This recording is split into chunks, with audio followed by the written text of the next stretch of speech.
दोस्तों, आज की कहानी है बहू तुम दाल चावल और आलू की सब्जी बना दो, मैं आटा गूंथ देती हूँ। दोस्तों, कहानी शुरू करने से पहले अगर आपने हमारे चैनल को सब्सक्राइब नहीं किया है तो सब्सक्राइब कर लीजिए ताकि आपके पास पहुंचे हर नया वीडियो। आज खबर लगी कि निशा दीदी की सासू माँ नहीं रही। सुनते ही रीना का मन बहुत उदास हो गया। जब से उसे ये खबर मिली तब से किसी भी काम में उसका मन नहीं लग रहा है।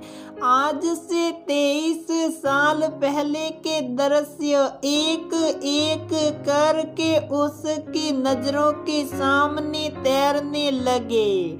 रिची अच्छा हुआ जो ये शादी दीदी के गांव से हो रही है। अब हम उन्हीं के घर ठहरेंगे। ससुराल पक्ष की एक शादी में जाने का निमंत्रण पाकर रीना बहुत खुश थी। आखिर हो भी क्यों ना, उसकी प्रिय ससेरी बहन निशा दीदी वहां रहती थी। पर रीना हम शादी में जा रहे हैं, ऐसे उनके घर रहना अच्छा लगेगा क्या? पता नहीं उनको निमंत्रण है भी कि नहीं। रिची को संकोच हो रहा था।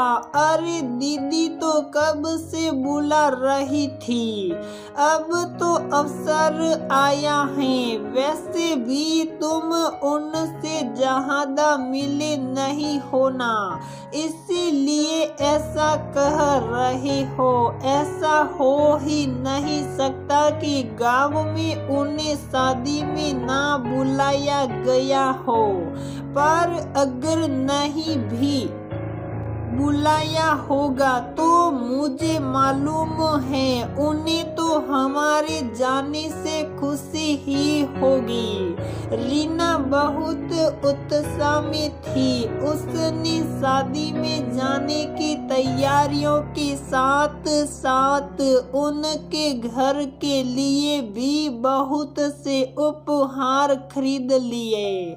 रीना और रिची की ट्रेन दोपहर में वहां पहुंचती थी। उस जमाने में मोबाइल फोन तो थे नहीं, बस एटीडी से बात हो पाती थी। पर दीदी के गांव में उसकी सुविधा भी नहीं थी, इसलिए उसने दीदी को अपने आने का पत्र भेज दिया। नियत दिन और नियत समय पर उनकी ट्रेन रवाना हो गई।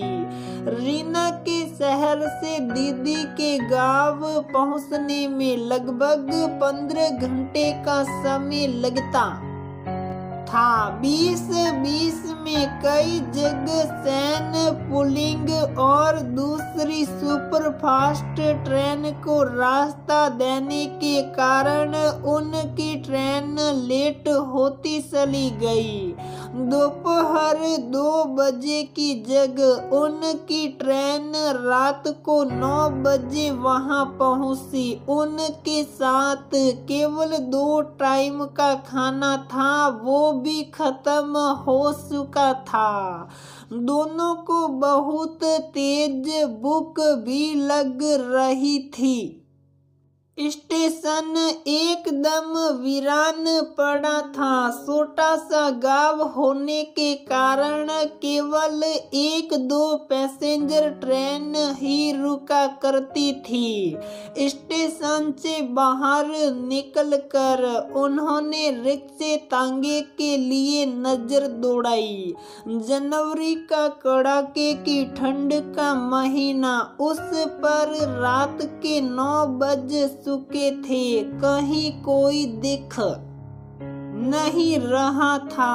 वैसे भी ये ट्रेन लेट थी। दोपहर की इस ट्रेन के अलावा बाद में कोई और ट्रेन वहाँ रुकती भी नहीं थी। स्टेशन मास्टर से पूछने पर उन्होंने वहीं सो रहे रिक्शे वाले को जगाया। रीना, रात के 9 बज चुके हैं, अभी दीदी के घर जाना ठीक नहीं है। ऐसा करते हैं कि शादी वाले घर में चलते हैं। रिची ने माहौल की नजाकत को देखते हुए सलाह दी। कैसी बात कर रहे हो ऋषि? मैं दीदी को पहले ही पत्र लिख कर अपने आने की सूचना दे चुकी हूँ। वो लोग हमारा इंतजार कर रहे होंगे। अगर हम उनके घर नहीं गए तो उन्हें बुरा लगेगा। पर रीना, वो संयुक्त परिवार में रहती हैं। उनके सास ससुर देवर देवरानी सब साथ में ही रहते हैं। देखो तो कितनी ठंड है। कहीं हमारे जाने से उन्हें परेशानी ना हो। तुम उन लोगों से मिले नहीं होना, इसलिए ऐसा सोच रहे हो। उनके घरवाले बहुत ही अच्छे हैं। सभी हमारा इंतजार कर रहे होंगे। रात को 9 बजे वो 20 जनवरी की कड़ाके की ठंड में ऋषि को दीदी के घर जाना ठीक नहीं लग रहा था। पर आखिर उसको रीना की जिद के आगे झुकना ही पड़ा। उन्होंने रिक्शे वाले को उनके घर का पता बता दिया। घर के आस पास बहुत अंधेरा था। जीजाजी की किराने की दुकान थी जो बंद हो चुकी थी। बाहर से देखने पर उनके घर की बत्तियां भी बुझी हुई लग रही थी। रीना, अभी भी कुछ नहीं बिगड़ा है। लगता है दीदी लोग सो गए हैं। बेवजह दीदी जीजाजी परेशान होंगे। शादी वाले घर में चलते हैं, वहाँ तो सब जाग ही रहे होंगे। ऋषि को बहुत संकोच हो रहा था। पर तब तक रीना रिक्शे से उतरकर दरवाजे की घंटी बजा चुकी थी। थोड़ी देर के बाद दरवाजा खुला। जीजाजी लगभग नींद में ही थे। उन्हें देखकर चौंक गए। उन्होंने तुरंत दीदी को आवाज लगाई और उनका मुस्कुराते हुए स्वागत किया। घर में घुसते ही रीना को अपनी गलती समझ में आ गई। उनके सभी घरवाले सो चुके थे। ऋषि ने गुस्से से रीना की ओर देखा। तब तक दीदी भी नींद में अपनी आंखें मलते हुए बाहर आई और उसे देखकर पहले तो चौंक गई, फिर उसे खुशी से गले लगा लिया। सॉरी दीदी, आपको इतनी रात में तकलीफ दी। अरे पगली, इसमें तकलीफ की क्या बात है? पर तुम लोग अचानक आए, पहले से खबर कर देते तो तुम्हारे जीजाजी स्टेशन आ जाते। दीदी की बात सुनकर रीना चौंक गई। इसका मतलब दीदी को उसकी सिट्टी मिली ही नहीं। ऋषि से नजरें मिलाने की उसकी हिम्मत ही नहीं हो रही थी। उधर जैसे ही इनके आने की खबर लगी, पूरा घर जाग गया। रीना और रिची की बहुत शर्मिंदगी महसूस कर रहे थे। बार बार घर वालों से बिना बताए इतनी रात में आने के लिए माफी मांग रहे थे। उनके बहुत मना करने पर भी आधी नींद में उठी दीदी और उनकी देवरानी ने फटाफट दाल चावल और आलू की सब्जी बना दी।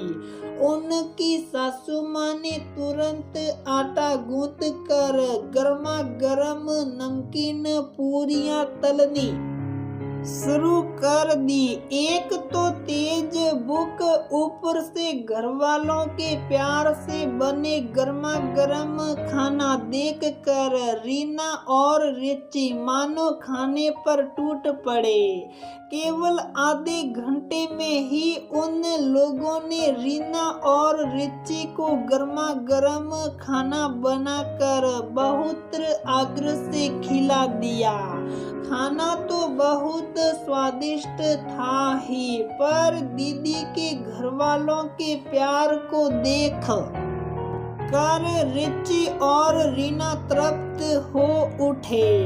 दोस्तों, जहां आजकल मेहमान के नाम से ही लोगों को परेशानी होने लगती है, वहीं बिना बताए इतनी रात को पहुंचे मेहमानों के लिए घर वालों का असीम प्यार और उनकी आव भगत अद्भुत है।